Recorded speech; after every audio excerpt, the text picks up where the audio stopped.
এবং সেই জন্যই আজকে বাংলাদেশের রাজনীতি একটা বিভ্রান্ত অবস্থার মধ্যে চলে যাচ্ছে, কনফিউজ পলিটিক্স। এমন এমন জিনিস এসে ঢুকছে যেটা বাংলাদেশের মানুষ চিন্তাই করতে পারে না, যেটা বাংলাদেশের তোর নয়, আত্মার আমায়। আজকে দুর্ভাগ্যক্রমে এই বর্তমান সময়টা অত্যন্ত একটা জটিল সংকটের সমাবেশ। অনেক আশা আকাঙ্ক্ষা ভরসা নিয়ে আমরা 16 বছর লড়াই করেছি, ফ্যাসিবাদের বিরুদ্ধে বিএনপি লড়াই করেছি।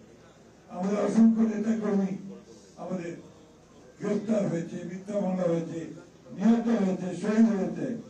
আমরা আজকে ছাত্র জনতার একটা অভ্যুত্থানের মধ্যে দিয়ে 24-এর জুলাই যখন শুরু হয়েছে, 5ই আগস্টে যান শেষ হয়েছে শেখ হাসিনার এই দেশ থেকে চলে যাওয়া নিয়ে। সেই অবস্থাটাকে, মানুষের আকাঙ্ক্ষাটাকে, মানুষের চাওয়াটাকে কিন্তু আমরা সঠিকভাবে ধরতে পারছি। আজকে এই সরকার, অন্তর্বর্তীকালীন সরকার, আমাদের সকলের সমর্থনে তারা এসেছে, চেষ্টা করেছে যে রাজনৈতিক কাঠামোটাকে একটা জায়গায় নিয়ে আসা। কিন্তু সেটা কতদূর জনগণের আশা আকাঙ্ক্ষার সঙ্গে তার সামঞ্জস্য থাকছে সেটা কিন্তু এখন বলার সময় আছে। আমরা বারবার বলেছি যে নির্বাচনই হচ্ছে একমাত্র পথ যা দিয়ে একটা ট্রানজিশন টু ডেমোক্রেসি গণতন্ত্রে আমরা যেতে পারবো, জনগণের আকাঙ্ক্ষাকে সেখানে আমরা প্রতিফলিত করার চেষ্টা করতে পারবো। যাই হোক, অনেকটা বিভ্রান্তি, অনেকটা হতাশা এবং অনিশ্চয়তার মধ্যে দিয়েও কিন্তু এই নির্বাচনের এখন একটা সম্ভাবনা দেখা দিয়েছে যে 26-এর ফেব্রুয়ারি মাসে এই নির্বাচন অনুষ্ঠিত হবে। এখানে কিছু গোষ্ঠী, কিছু মহল আজকে পরিকল্পিতভাবে এই বাংলাদেশে একটা অনিশ্চয়তা সৃষ্টি করতে চায় এবং তারা বিভিন্ন রকম দাবি তুলে নির্বাচনকে ব্যাহত বা বন্ধ বিলম্বিত করতে চায়। যে এই দেশের মানুষের এখন সবচেয়ে বড় প্রশ্ন যেটা, তারা হচ্ছে নির্বাচিত সরকার, যার পিছনে জনগণ থাকবে।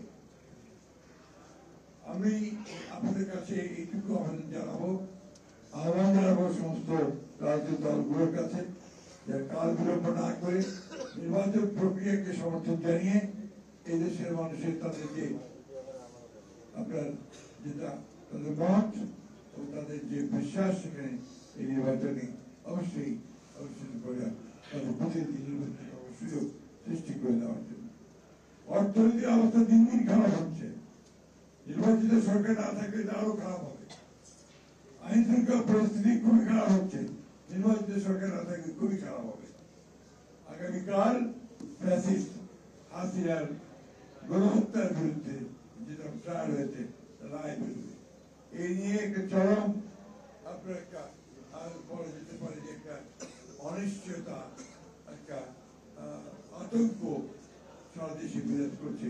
এই কোনো অপেক্ষা রাখে না এবং একটা মহল এটা নিয়ে বাংলাদেশে আবার একটা নৈরাজ্য সৃষ্টি করার জন্য পায়তারা করছে। আমাদের আজকে রুখে দাঁড়াতে হবে। বাংলাদেশের এই মানুষের ছাত্রদের অভ্যুত্থানের মধ্য দিয়ে যে সুযোগ আমরা পেয়েছি, সেই সুযোগদের আমরা নষ্ট না করি এবং বরঞ্চ উত্তরণের পথকে যেন আমরা আরো সহজ করে তুলি, সেই লক্ষ্যে আমাদেরকে কাজ করতে হবে।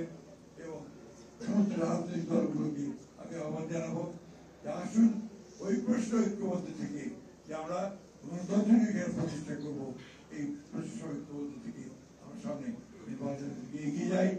মৌলানা ভাসানীর যে আদর্শ, সেই আদর্শের বিরুদ্ধে করে আমরা যেন প্রতিষ্ঠা করতে পারি। এই বলে